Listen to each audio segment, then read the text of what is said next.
Praise the Lord.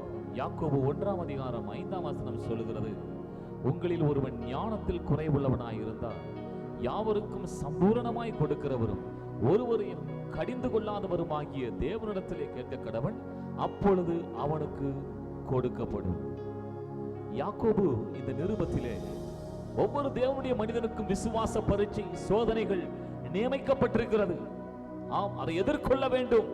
இந்த சோதனைகளை, இந்த விசுவாச பரீட்சையை ஒருவன் ஜெயிக்க வேண்டுமானால் அவனுக்கு மற்ற எந்த பலத்தையும் விட ஞானம் மிக அவசியம் என்றவர் சொல்லுகிறார். இதைத்தான் பிரசங்கி 10:10 சொல்கிறது, ஒரு காரியத்தை செவ்வையாய் செய்து முடிக்க ஞானமே முக்கியம்.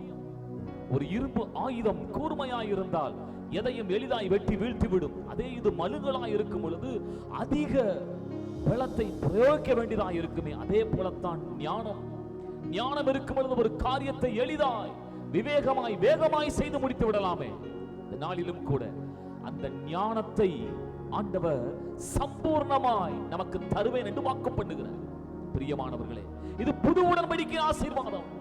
நம்மை கடிந்து கொள்ளாமல், ஞானம் என்பது நாம் ஏதோ தேடி ஒன்றை அறிந்து கொள்வதல்ல, இது தேவனிடத்திலே கேட்டு பெற்றுக் கொள்வது. ஆகவே இந்த ஞானத்தை கடிந்து கொள்ளாமல் சம்பூர்ணமாய் கொடுக்கிற தேவனிடத்திலே கேட்கும் பொழுது நமக்கு சம்பூர்ணமாய் கொடுப்பார். நாம் எடுக்கும் எந்த காரியத்திலும், நாம் சந்திக்கும் எந்த சோதனைகள், விசுவாச பரீட்சையும் ஜெயிக்கும்படிக்கு இந்த புது உடன்படிக்கையின் ஆசீர்வாதத்தை ஆண்டவர் தருகிறார். அந்த ஞானத்தை தருகிறார். நாம் பெற்றுக்கொள்வோம். கர்த்தர் இந்த வார்த்தையை நம்மை ஆசீர்வதிப்பாராக.